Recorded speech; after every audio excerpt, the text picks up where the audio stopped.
الحمد لله نحمده ونستعينه ونستغفره ونؤمن به ونتوكل عليه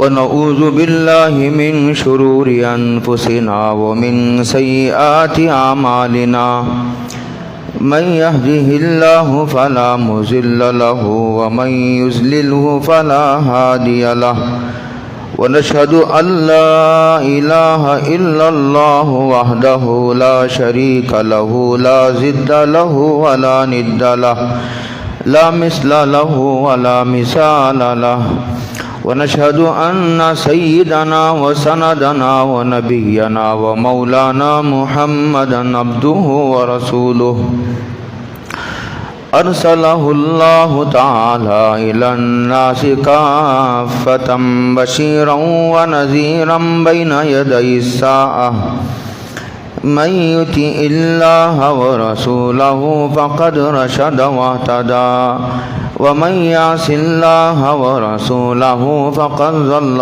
وغوى أعوذ بالله من الشيطان الرجيم بسم الله الرحمن الرحيم يا أيها الذين آمنوا لا تتخذوا اليهود والنصارى أولياء بعضهم أولياء بعض ومن يتولهم منكم فإنه منهم إن الله لا يهدي القوم الظالمين صدق الله مولانا العظيم. قابل قدر بزرگوں، دوستو، بھائیو، السلام علیکم ورحمۃ اللہ وبرکاتہ۔ اس وقت سورہ مائدہ کی ایک آیت کریمہ تلاوت کرنے کی اللہ رب العالمین نے سعادت عطا فرمائی ہے۔ اس میں اس وقت جو حالات چل رہے ہیں اس کے لحاظ سے بڑا اہم حکم موجود ہے۔ کہتے ہیں یا ایھا الذین آمنوا، ایمان والو، لا تتخذوا الیہود والنصارى اولیاء، یہود و نصارہ کو اپنا دوست نہ بناؤ۔ آپ کو حیرت ہوگی، قرآن مجید اگر آپ پڑھیں گے 20% قرآن مجید کی تفصیلات اس بات پر موجود ہیں کہ مسلمانوں کے دلوں میں یہود و نصارہ کی دشمنی پیدا کی جائے۔ یہ عجیب و غریب بات ہے۔ لوگ صرف اتنا جانتے ہیں کہ اسلام دوستی کی بات کرتا ہے، اسلام پیار کی، محبت کی، امن کی بات کرتا ہے، لیکن اسلام کو جب مسئلہ عقیدہ کا آتا ہے، جب مسئلہ ایمان کی حفاظت کا آتا ہے، جب مسئلہ قبر کا، آخرت کا، جنت دوزخ کا آتا ہے، تو ان چیزوں کو نقصان پہنچانے والے کوئی بھی ہوں، قرآن مجید پوری قوت سے کھل کر گفتگو کرنے کا مزاج رکھتا ہے۔ کسی کے دوستی میں آ کر اسلام مسلمانوں کی آخرت کو نقصان پہنچانا نہیں چاہتا۔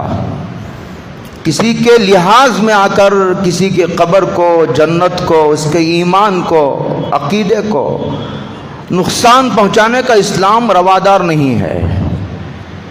یہ خالص غیر اسلامی فکر ہے جو دینداروں میں بھی اب آہستہ آہستہ اس قسم کے لوگوں کے ساتھ رہتے رہتے آ رہی ہے۔ یہ حکم ہے یا ایھا الذین آمنوا، ایمان والو، یہ اسی طرح کا حکم ہے جس طرح اللہ نے ایک جگہ کہا نماز پڑھو، روزہ رکھو، زکوٰۃ دو، اگر استطاعت ہے تو حج کرو، بیوی بچوں کے حقوق ادا کرو، سود نہ کھاؤ، رشوت نہ لو، زنا کے قریب بھی نہ پھٹکو، شراب نہ پیو، جوئے کا کاروبار نہ کرو، کاروبار میں جھوٹ نہ بولو، کم نہ تولو، یہ احکامات ہیں۔ اسی طرح کا ایک حکم ہے کہ تم یہود و نصارہ کو اپنا دوست نہ بناؤ۔ کیوں؟ عجیب و غریب بات لکھی ہے صاحب روح المعانی نے۔ روح المعانی عربی کی تفسیر کی ایک معتبر ترین کتاب ہے، میرے پاس رکھی ہوئی ہے۔ میں سمجھتا ہوں کہ دنیا کا کوئی مفسر اس کتاب کے پڑھے بغیر مفسر بنتا ہو، مجھے تو اب تک نہیں معلوم ہے۔ اس میں علامہ آلوسی بغدادی، یہ بغداد کے رہنے والے بہت بڑے مفسر ہیں، بہت بڑے عالم ہیں۔ وہ کہتے ہیں کہ کیوں منع کیا اللہ نے؟ منع اس لیے کیا کہ یہودو فَإِنَّا، وہاں عبارت یہ لکھی ہوئی ہے فَإِنَّا موالات الیہودی والنصارى تورث الارتداد، کہ یہود و نصارہ کی دوستی، ان کی محبت کو دل میں جگہ دینا یہ آدمی کو مرتد بنا سکتا ہے۔ ان کی دوستی کے نتیجے میں آدمی اسلام کو خیر باد کہہ سکتا ہے، اسلام کے خلاف شبہات پیدا ہو سکتے ہیں۔ قرآن و سنت اور حضرت رسول اللہ صلی اللہ علیہ وسلم اور صحابہ کرام، اولیاء اعظام کے تعلق سے ان کے دلوں میں اعتراضات کے کانٹے، شبہات کے کانٹے، خلجانات اور ایک جو بے اطمینانی، بے سکونی کی کیفیت جنم لے سکتی ہے۔ اس لیے کہا کہ ان کے قریب بھی نہ جاؤ، دوست نہ بناؤ۔ یہ حکم ہے، یہ مشورہ نہیں ہے، یہ حکم ہے۔ اور یہ حکم استحباب کے درجے کا نہیں ہے، یہ حکم آپ کو معلوم ہے کہ یہ ایک مستحب ہے، یہ ایک سنت ہے، یہ ایک واجب ہے، یہ ایک فرض ہے، لیکن یہ مستحب کے درجے کا عمل نہیں ہے۔ ان سے دوستی نہ گانٹھنا، ان کو دوست نہ بنانا، دل میں ان کی محبت کو جگہ نہ دینا، یہ فرض عین ہے۔ اس طرح نماز فرض ہے، دل میں ان کی محبت کا نہ بسانا بھی فرض ہے۔ کیوں؟ ان کے محبت کے نتیجے میں آدمی مرتد ہونے کے امکانات پیدا ہو جاتے ہیں۔ لا تتخذوا اليہود والنصارى اولیاء۔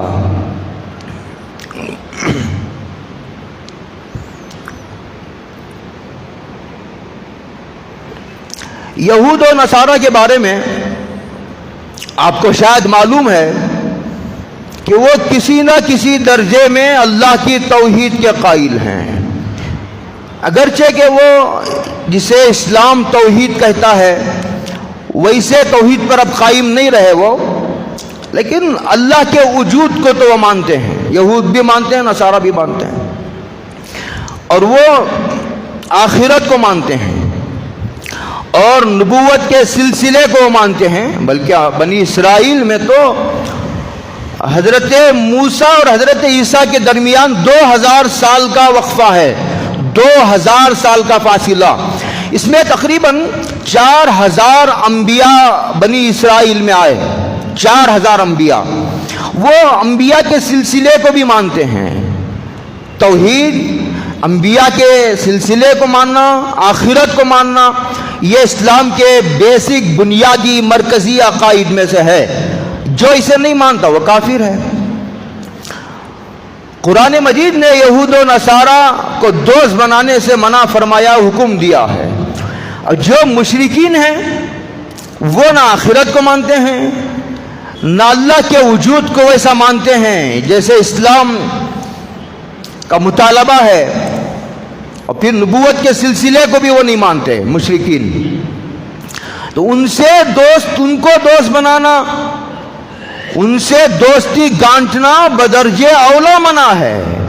کہ وہ یہود و نصارہ جن کو اہل کتاب کہا جاتا ہے ان سے ان کو دوست بنانا منع ہے، تو جو مشرکین ہیں، جو آخرت کو نہیں مانتے، توحید کو نہیں مانتے، اور جو لوگ نبوت کے سلسلے کو نہیں مانتے، ان کو دوست بنانے کا تو سوال ہی نہیں پیدا ہوتا۔ لیکن یہاں ایک بات اور سمجھ لینے کی ہے، یہاں جو منع کیا گیا ہے وہ موالات سے منع کیا گیا ہے، یعنی ان کی محبت کو دل میں بسانے اور جگہ دینے سے منع کیا گیا ہے۔ رہا معاملات کا، کاروبار کرنا، لین دین کرنا، ان کے ساتھ تجارت کرنا، کچھ لینا کچھ دینا، جن کو معاملات کہا جاتا ہے وہ جائز ہے۔ دو باتیں ہوگی۔ تیسری بات یہ ہے مدارات۔ مدارات کہتے ہیں خوش اخلاقی کو، دل میں محبت کو جگہ نہیں دی لیکن ظاہری خوش اخلاقی سے پیش آئے، اس کو کہتے ہیں عربی زبان میں مدارات۔ یہ 3 شرطوں کے ساتھ جائز ہے۔ ایک شرط یہ ہے کہ اگر تم نے یہود و نصارہ ہو یا مشرکین ہو، کافر ہو، ان کے ساتھ تم نے خوش اخلاقی کا برتاؤ نہ کیا، ظاہری خوش اخلاقی، تو ان کا دینی نقصان ہے۔ ان کے دین کے نفع کے لیے کہ بے ظاہری خوش اخلاقی برتیں گے تو کچھ قریب آئیں گے، ہماری کچھ باتیں ان کو سنانے کا ہمیں موقع ملے گا، ہماری باتیں سنانے کے بجائے ان کی باتیں سننے کا موقع تو مل رہا ہے، ہماری باتیں سنانے کا وہ موقع نہیں دے رہے۔ ہوتا نا ایسا کہ ایک آدمی سامنے والا دائی بن کر کے بلاتا ہے تو وہ اپنا رنگ سامنے والے پر چڑھانا چاہے گا، وہ اپنی بات منوانا چاہے گا، کیسا نہیں، لیکن یہ ہے کہ ظاہری خوش اخلاقی کے نتیجے میں سامنے والا ہماری بات سننے تیار ہو گیا تو ٹھیک ہے، اس سے ظاہری خوش اخلاقی برتنا روا ہے، جائز ہے۔ اور یہ کہ ہم نے اگر اس سے ظاہری خوش اخلاقی بھی نہ برتی تو نقصان پہنچنے کا خطرہ ہے، اس کو کہتے ہیں دفعہ مضرت۔ نقصان سے بچنے کے لیے کسی سے صرف ایک رسمی طور پر، ایک فارمیلٹی اس کے طور پر اس سے تعلقات رکھتا ہے تو وہ بھی منع نہیں ہے۔ اور تیسرا یہ ہے کہ یہ کافر ہو، یہود و نصارہ میں سے کوئی آدمی ہو، وہ مہمان بن کر کے آیا ہے تو مہمان کا اکرام تو سرکار کافروں کا بھی کرتے تھے۔ یہ 3 باتیں اگر نہیں پائی گئی تو پھر وہاں خوش اخلاقی کی ضرورت بھی نہیں ہے۔ یہ 3 باتیں ہو گئی۔ چوتھی ایک اور بات ہے مواسات، غمخواری میں شریک ہونا۔ یہ ان کافروں کے ساتھ جائز ہے جو ہمارے ساتھ جنگ نہ کر رہے ہوں۔ ایک آدمی ہمارے ساتھ جنگ کر رہا ہے اور ہم اس کے غمخواری اور ہمدردی میں لگے ہوئے۔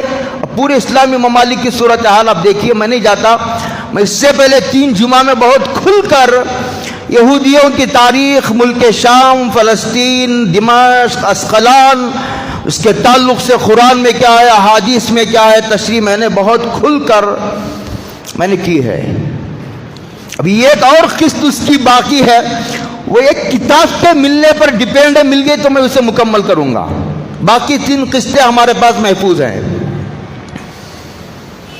تو وہ لوگ جو، یہ تو بے غیرتی ہوئی نا کہ ایک آدمی ہم کو مار رہا ہے، ہمارے بیوی کو مار رہا ہے، ہمارے بچوں کی، بیویوں کی عزتیں لوٹ رہا ہے، ایک آدمی ہمارے گھر میں آ کر بیٹھ گیا ہے، ناجائز قبضہ جمائے ہوئے ہے۔ یہ بے غیرت ایسا ہے کہ اس کے ساتھ بھی غمخواری میں لگا ہوا ہے۔ اسلام ہمدردی کا حکم تو دیتا ہے لیکن اسلام بے غیرتی کا حکم نہیں دیتا۔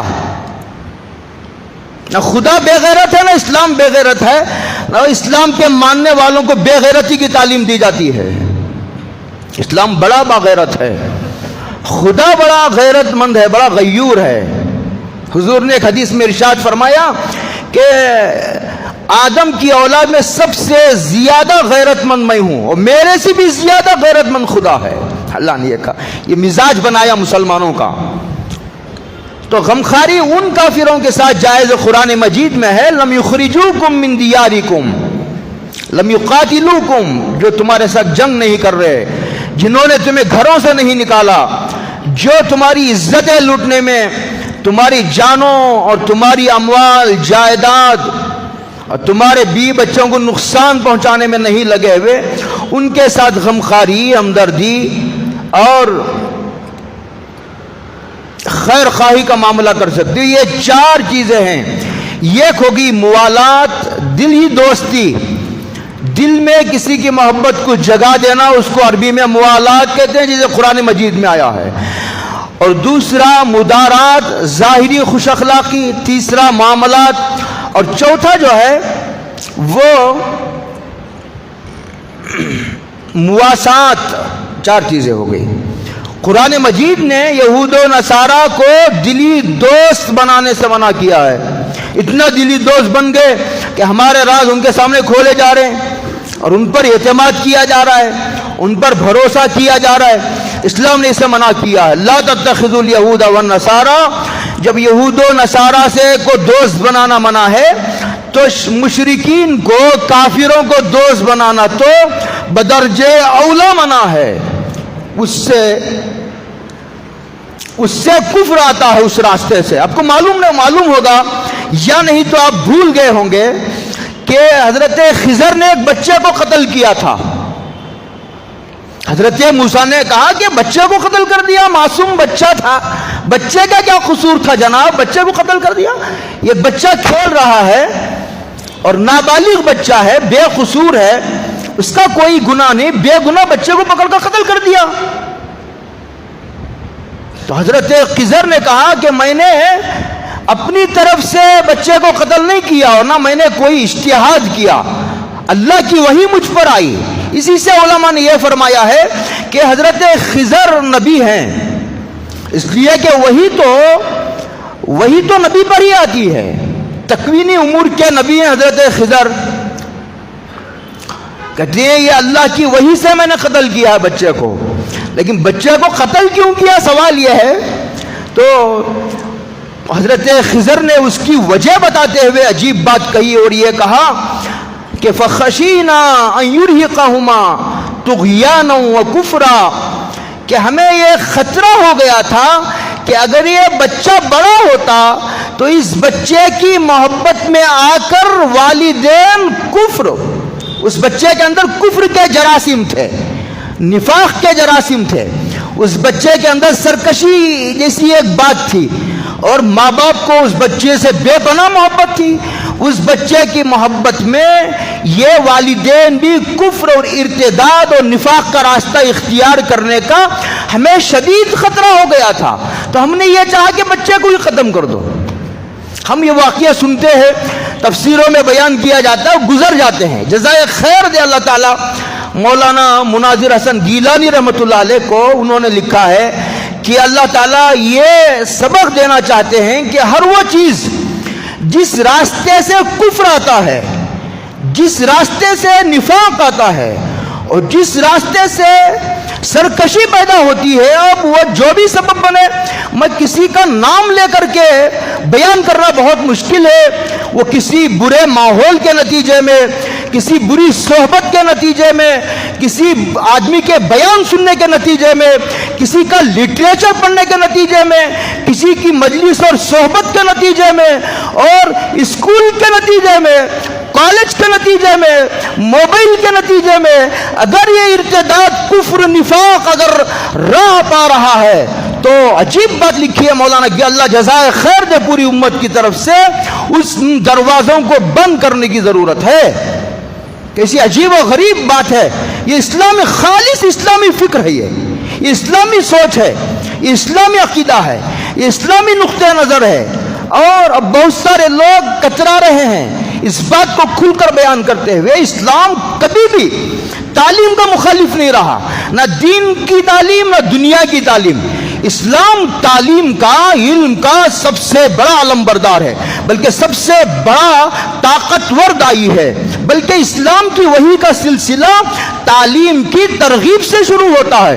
اقرأ بسم ربک الذی خلق، کہ پڑھو یہ نہیں کہا کہ جب سب سے پہلے جبل نور میں مکے میں جبل نور کے غار ہرا میں جب حضرت جبریل کے ذریعے وحی کے سلسلے کو اللہ نے شروع کیا تو یہ نہیں کہا گیا کہ نماز پڑھو، روزہ رکھو، حج کرو، عمرے کرو. نہیں، یہ کہا گیا کہ پڑھو پڑھو تو پتہ چلے گا کیا حلال ہے کیا حرام ہے، کیا جائز ہے کیا ناجائز ہے، کیا رات ہے کیا دن ہے، کیا حق ہے کیا باطل ہے.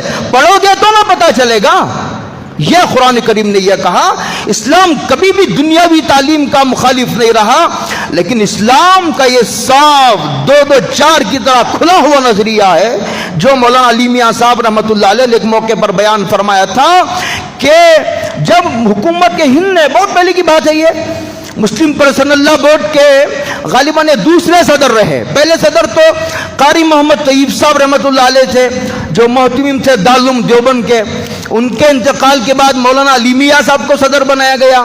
تو مسلم پرسنل لا کے ایک بہت بڑے ٹھاٹھے مارتا ہوا سمندر انسانوں کا ایک ٹھاٹھے مارتا ہوا سمندر.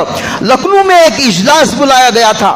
اس وقت ہندوستان کی حکومت نے یہ قانون پاس کیا تھا کہ ہر اسکول میں وندے ماترم کو لازمی قرار دیا جائے.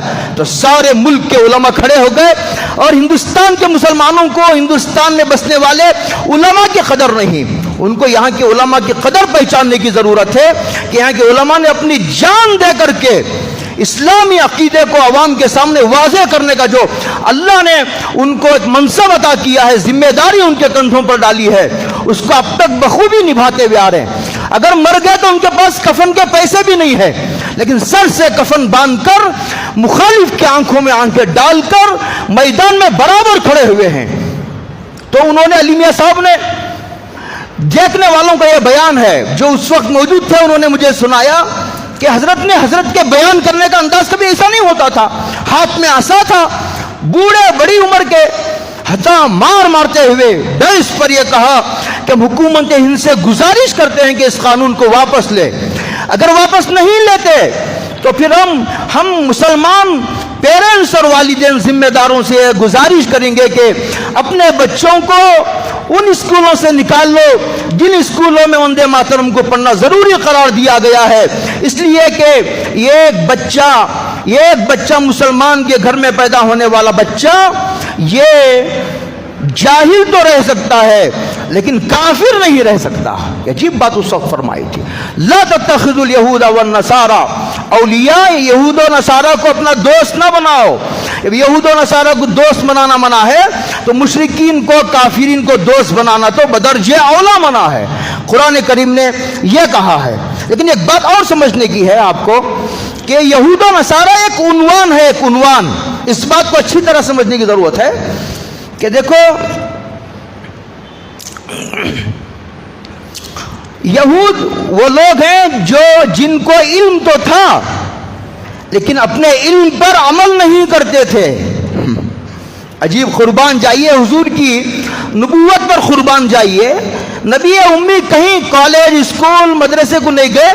کیسے علوم، ایک آیت کے اندر ایک سمندر کو، علوم کے ایک سمندر کو کوزے میں بھرنے کا اللہ تعالیٰ نے سلیقہ عطا فرمایا تھا صلی اللہ علیہ وسلم. یہ جو یہود ہیں قرآن خود ان کو علم والے اور کتاب والے کہتا ہے. یہود علم ہونے کے باوجود عمل نہ کرتے تھے. تو قرآن کریم نے یہ کہا کہ دیکھو ایسے لوگ جن کو علم تو ہے لیکن علم پر عمل کرنے کی ان کو عادت نہیں ہے، تو ان کو اپنا رہبر نہ بناؤ، ان کو اپنا قائد نہ بناؤ، ان سے دلی دوستی نہ کرو. ہاں تم ان کو دعوت دے کر علم پر عمل کرنے کی دعوت دو. اگر تمہارے اندر اتنی قوت ہے، پاور ہے، کہیں ایسا نہ ہو دعوت دینے گئے خود ہی بہ گئے. اور نصارہ وہ لوگ ہیں جن کے اندر عقیدے کی کمزوری تھی. یہ بہت بڑے عبادت گزار، بلکہ قرآن مجید نے کہا اور رہبانیت، دنیا کی جو جائز لذتیں ہیں، شادی کرنا، کاروبار کرنا اور اسی طرح گھر بسانا، بیوی ہے، بچے ہیں، ماں باپ ہیں، ان کی خدمت ہے، پڑوسی ہیں، نوکر ہے، چاکر ہیں، حکومت ہے، کاروبار ہے، اسلام ان کی مخالفت نہیں کرتا ہے، لیکن وہ کاروبار کرنے کا طریقہ بتاتا ہے، حکومت کرنے کا طریقہ بتاتا ہے اسلام، بیوی بچوں کے ساتھ رہنے کا سلیقہ بتاتا ہے اسلام۔ لیکن انہوں نے جس کو اسلام نے جائز قرار دیا تھا اس کو بھی انہوں نے ناجائز کر لیا تھا، اسلام نے ناجائز نہیں کیا تھا، وہ رہبانیت ابتدا ہوا۔ تو یہ بڑے عبادت گزار لیکن یہ عقیدے کی کمزوریوں میں ملوث تھے۔ تو قرآن مجید یہ کہنا چاہتا، انہوں نے حضرت عیسیٰ کو خدا بنا دیا، حضرت عیسیٰ کو لے جا کر خدا کی صف میں کھڑا کر دیا۔ تو قرآن یہ کہتا ہے ایسے لوگ جن کے پاس علم ہے عمل نہیں، ایسے لوگ جن کے پاس عمل ہے بہت بڑا عبادت گزار لیکن علم نہیں، عقیدے کی کمزوری، عقیدے کی گمراہیوں میں مبتلا ہے، تو ان سے بھی دوستی نہیں بنا سکتے، ان کو بھی اپنا آئیڈیل رہبر امام قائد نہیں بنا سکتے۔ یہ کہا اب ایک ذرا تسلی سے رک کر ایک اور طبقہ نکلتا ہے، وہ یہ ہے جن کے پاس علم بھی نہیں عمل بھی نہیں۔ قرآن نے ان کا تذکرہ ہی نہیں کیا، اس لیے نہیں کیا کہ یہ اس طبقے کو قرآن مجید قابل ذکر ہی نہیں سمجھتا ہے۔ یہ بھی کوئی انسان ہے جس کے پاس نہ علم ہے نہ عمل ہے۔ یہ کہہ کر ہم کو کیا کہنا چاہتا ہے قرآن؟ ہم کو یہ کہنا چاہتا ہے کہیں ہم میں ایسا تو نہیں ہے کہ علم ہے عمل نہیں، عمل ہے عقیدے کی گمراہی میں مبتلا ہے، تو ہم کو جائزہ لے لینے کی ضرورت ہے۔ یہ پوری تفصیلات کو سمیٹ کر سرکار دو عالم صلی اللہ علیہ وسلم ارشاد فرماتے ہیں، یا ایھا الذین آمنو، ایمان والو، لا تتخذوا الیہود والنصارى اولیاء، یہود و نصارہ کو اپنا دلی دوست نہ بناؤ، مشرک کو دلی دوست نہ بناؤ، کافر کو دلی دوست نہ بناؤ۔ اور اس میں یہ لوگ بھی آگے جن کا میں نے تذکرہ کیا، اور وہ لوگ بتاؤ میں، دیکھو یہ جو یہود ہے نا، یہود یہ بے ادبی کا عنوان ہے۔ یہود نہایت درجہ اعلیٰ درجے کے بے ادب تھے، اتنے بے ادب کہ بھائی آدمی بے ادبی پر اتر آتا تو گالیاں دیتا ہے، بے ادبی پر اتر آتا ہے تو یہ تمانچہ لگاتا ہے، لیکن یہ اتنے بڑے بے ادب تھے کہ انبیاء کو قتل کر دیا۔ یہ تو اعلیٰ درجے کی بے ادبی، انبیاء کو قتل تک کر دیا۔ تو ایسے لوگ جو بے ادب ہیں، انبیاء کے بے ادب، خدا کے بے ادب، اولیاء اللہ کے بے ادب، صحابہ کی جن کے دل میں بے ادبی ہے، صحابہ کے تعلق سے جن کا دل صاف نہیں ہے، کالا ہے، ایسے لوگوں کی دوست نہ بناؤ، ورنہ اس کے نتیجے میں تم کو اسلام سے ہاتھ دھونا پڑے گا۔ کتنی کھلی کھلی گفتگو ہے قرآن کی، کسی کا اثر قبول کیے بغیر، کسی کے دباؤ میں آئے بغیر، دو چار کی طرح قرآن مجید گفتگو کرنے کا عادی ہے۔ یہ بات حدیثوں میں بھی نہیں ہے، یہ بات قرآن مجید میں ہے کہ جب گفتگو کرتا ہے تو بادشاہوں سے ایسی کیسا خطاب کرتا ہے جیسے اپنے نوکر سے خطاب کرتا ہے۔ ظاہر بات ہے بادشاہ بھی تو نوکر ہے خدا کا۔ تو لا تتخذوا الیہود والنصارى، تو ایسے لوگ جن کے دلوں میں بے ادبی کا مرض ہے، یہود بے ادبی کا عنوان ہے۔ اس کے آگے قرآن مجید نے کہا والنصارى، عیسائی، ان کو بھی دو، عیسائی جو لوگ ہیں ان کے مزاج میں مبالغہ ہے، نبی کو نبی کا درجہ نہ دینا، نبی کو نبی کا درجہ بھی نہ دینا، یہ یہودیت ہے، اور نبی کو اٹھا کر خدا کے بازو لا کر کے بٹھا دینا یہ عیسائیت ہے۔ اسی کو کہتے ہیں مبالغہ، جن کے مزاج میں مبالغہ ہے۔ ولی کو اٹھا کر صحابی کے درجے میں بٹھا دیا، ولی کو لے جا کر کے نبی کے درجے کے بازو کھڑا کر دیا، ولی کو لے جا کر ولی کو ولی کا درجہ دینا ضروری ہے، عام انسانوں کو عام انسانوں کا درجہ دینا ضروری ہے، نبی کو نبی کا درجہ، صحابی کو صحابی کا درجہ، خدا کو خدا کا درجہ، یہ باقاعدہ درجے ہیں اسلام میں۔ اس میں اپنی طرف سے کوتاہی کرنا یا زیادتی کرنا مبالغہ اور جو غلو سے کام لینا، قرآن مجید نے کہا نا کہ تم غلو نہ کرو، تم زیادتی نہ کرو، مبالغے سے کام نہ لو۔ لا تغلو فی دینکم یا اہل الکتاب لا تغلو فی دینکم، آگے قرآن مجید نے کہا عجیب بات کہی، وَمَن يَتَوَلَّهُم مِّنكُمْ فَإِنَّهُ مِنْهُمْ وَمَن يَتَوَلَّهُم مِّنكُمْ فَإِنَّهُ مِنْهُمْ۔ جو آدمی ان گمراہ لوگوں سے، جن جن لوگوں کا میں نے ذکر کیا ہے، شروع سے بیان کر رہا ہوں، ان لوگوں کو دوست بنائے گا، وَمَن يَتَوَلَّهُم مِّنكُمْ فَإِنَّهُ مِنْهُمْ، پہلے سے اس کا دل کافر تھا، پہلے سے اس کا دل مشرک تھا، پہلے سے لباس مسلمانوں جیسا، ٹوپی مسلمانوں جیسی، داڑھی مسلمانوں جیسی، لیکن دل یہودیوں جیسا، دل عیسائیوں جیسا، اور دل مشرکوں جیسا، دل کافروں جیسا۔ لیکن جب دوستی کیا تو پتا چلا یہ انہی میں سا تھا۔ مناسبت تو مجھے یاد آتا، بہت پہلے کی بات پڑی ہوئی، افلاطون ایک جگہ ایک مرتبہ بس کا انتظار کر رہا، اس وقت بس نہیں تھی، سواری، کسی سواری کا انتظار کر رہا تھا کھڑے ہو کر کے، تو ایک بندر اس کی طرف بڑی تیزی سے آ رہا تھا۔ افلاطون کو بڑی فکر ہوئی، ارے بندر اور میری طرف، بندر میں اور میرے میں کیا جوڑ ہے، بندر میں اور میرے میں کیا مناسبت ہے؟ بہت غور کیا تو پتا چلا، دیکھا غور سے بندر کو اوپر سے نیچے تک، تو بندر لنگڑا ہے، افلاطون بھی لنگڑا تھا۔ اوہو، یہ مجھے لنگڑا دیکھ کر میں بھی لنگڑا تو بھی لنگڑا، میں بھی گمراہ تو بھی گمراہ، میں بھی کافر تو بھی کافر، میں بھی عیسائی تو بھی عیسائی، میرا اور تیرا دل ملتا ہے، خون گروپ ملتا ہے۔ فَإِنَّهُ مِنْهُمْ۔ دوسری تفسیر علماء نے یہ فرمائی، اس وقت اگرچہ کہ تم مسلمان ہو، نمازی ہو، لیکن ان گمراہ لوگوں کی اگر صحبت اختیار کرو گے تو شدید خطرہ ہے۔ زہر کھانے کے بعد زہر کبھی نہ کبھی اپنا اثر دکھا کر رہتا ہے، زہر کبھی نہ کبھی اپنا اثر دکھا کر رہتا ہے۔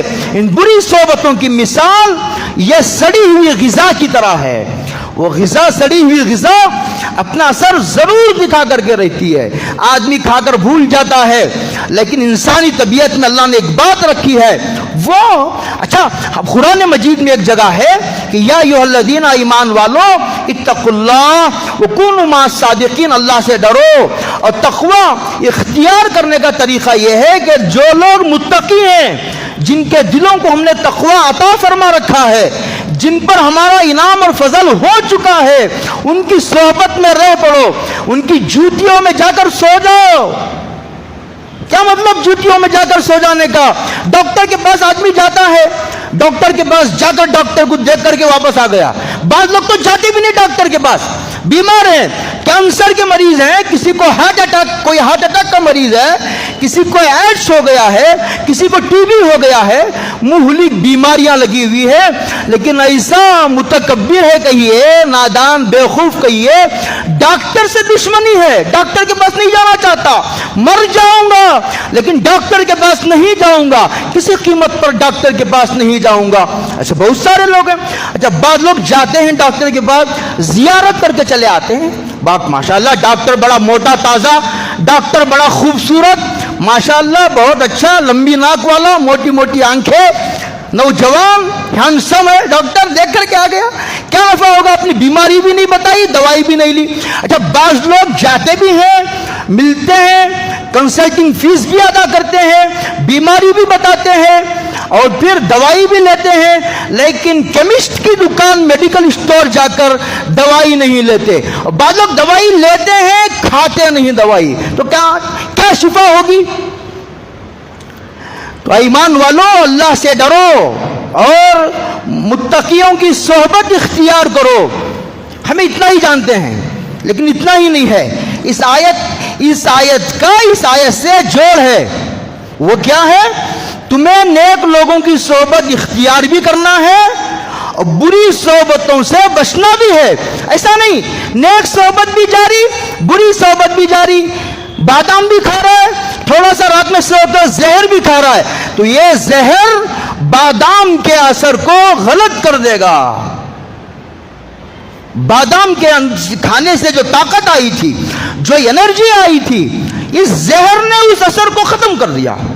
بریانی کھائی تھی، مچھلی کھائی تھی، انار کھایا تھا، سیب کھایا تھا، پتہ نہیں کیا کیا کھایا تھا، لیکن رات میں تھوڑا سا ایک چٹکی زہر کھایا تھا، اس زہر نے اس سارے طاقتور غذا اور دوائیوں کے اثر کو ملیا میٹ کر دیا، مٹی میں ملا دیا اس کے اثر کو۔ تو نیک صحبت بھی ضروری ہے، بری صحبتوں سے بچنا بھی ضروری ہے، یہ دونوں چیزیں باقی رہیں گی قرآن میں، تو پھر آدمی ارتداد کے فتنے سے بچ سکے گا۔ یہ ارتداد کا سب سے بڑا فتنہ ہے، سب سے بڑا سبب ہے، یہ ارتداد کا سب سے بڑا سبب۔ لوگ پوچھتے ہیں لڑکیاں مرتد ہو رہی ہیں، لڑکے مرتد ہو رہے ہیں۔ میں نے کہا تھا گزشتہ جمعہ ارتداد کی اقسام پر گفتگو کرتے ہوئے میں نے کہا تھا کہ ایمان والو، اگر تم مرتد ہو گئے، قرآن مجید میں آگے آ رہی آیات، اس کے اسباب کیا ہیں؟ میں نے کہا تھا کہ اس پر گفتگو کروں گا۔ ارتداد کا سب سے بڑا سبب یہی ہے، اور بھی اسباب انشاءاللہ میں بیان کروں گا۔ تو اس کا سب سے بڑا سبب یہ ہے، ایک ارتداد تو یہ ہے کہ آدمی کھلم کھلا اسلام کا انکار کرے، اور ایک ارتداد یہ ہے کہ اپنے کفر کو دل میں چھپا کر رکھے، اور ایک ارتداد یہ ہے کہ آدمی پورے اسلام کا انکار کرے، ایک ارتداد یہ ہے کہ اسلام کے کسی ایک حکم کا انکار کرے۔ ایک حکم کا انکار کرنا بھی پورے اسلام کے انکار کرنے کے برابر ہے۔ شیطان نے ایک ہی حکم کا انکار کیا تھا، شیطان پورے اللہ کے ہر حکم کا انکار نہیں کیا تھا۔ شیطان یہ حضرت آدم کو سجدہ کرنے کا جو حکم تھا اس کو انکار کیا تھا۔ تو 8 لاکھ سال حضرت نے لکھا، تھانوی نے 8 لاکھ سال عبادت کی تھی شیطان نے، 8 لاکھ سال کی عبادت اسے نہیں بچا سکی، ہمیشہ کے لیے مردود ہو گیا۔ وَلَا تَتَّبِعُوا خُطُوَاتِ الشَّيْطَانِ یا ایھا الذین آمنوا مَن یرتد منکم عن دینہ، جو لوگ مرتد ہوں گے، عجیب لطیفے کی باتیں سنیے، تم میں جو لوگ اسلام چھوڑ کر چلے جائیں گے، آگے قرآن کہ تو میں کیا کروں گا؟ میں یہ قوم لاؤں گا، مجھے تمہاری ضرورت نہیں ہے۔ یہ بات واضح رہنے چاہیے، اندھیرے میں نہ رہو۔ نماز پڑھنے والوں، ذکر کرنے والوں، درود شریف پڑھنے والوں، استغفار پڑھنے والوں، تلاوت کرنے والوں، مدرسے چلانے والوں، دین کا کام کرنے والوں، اور رات میں تہجد پڑھنے والوں، پیسہ خرچ کرنے والوں، مسجد مدرسہ بنانے والوں، یتیموں بیواؤں کی خدمت کرنے والوں، سب سنو اور دل کے کانوں سے سنو کہ میں تمہاری ان خدمات اور عبادتوں کا میں محتاج نہیں ہوں۔ اندھیرے میں نہ رہو، ان عبادتوں کا نفع تمہاری طرف لوٹتا ہے، تم کو ضرورت ہے، تم محتاج ہو، میں بے نیاز بادشاہ ہوں۔ اللہ اکبر۔ اگر تم کو اسلام پسند نہیں ہے، پسند نہ ہونے کی وجہ سے تم اگر اسلام چھوڑ کر چلے گئے، اللہ نے عجیب بات فرمائی ہے کہ میں یہ قوم لاؤں گا جن سے اللہ محبت کرے گا، اور وہ لوگ اللہ سے محبت کریں گے۔ تو پتا چلا کہ یہ مرتد ہونے والے وہ لوگ تھے، ان میں علم کی کمی نہیں تھی۔ بہت غور سے سنو، میں قرآن مجید کی آیت کی تفسیر کر رہا ہوں، بزرگوں کے ملفوظات نقل کرنے کا مجھے زیادہ اہتمام نہیں ہے۔ قرآن مجید کے الفاظ کو سمجھنے کی کوشش کرو۔ قرآن یہ کہتا مرتد ہوں گے تو یہ قوم لاؤں گا ان کے مقابلے میں جو جن کے دلوں میں اللہ کی محبت ہے اور اللہ ان سے محبت کرتا ہے۔ اس کا مطلب یہ ہوا کہ جو مرتد ہوئے تھے، ان میں علم کی کمی نہیں تھی، ان میں معلومات کی کمی نہیں تھی، ان میں عبادت کی کمی نہیں تھی، ان میں محبت کی کمی تھی۔ اب سوال یہ ہے کہ حضرت یہ محبت کیا بلا ہے، یہ محبت کیسے آتی ہے، کیا کہنا چاہتا ہے قرآن آخر؟ انشاءاللہ اس کی تشریح آئندہ جمعہ عرض کروں گا۔ وآخر دعوانا ان الحمدللہ رب العالمین۔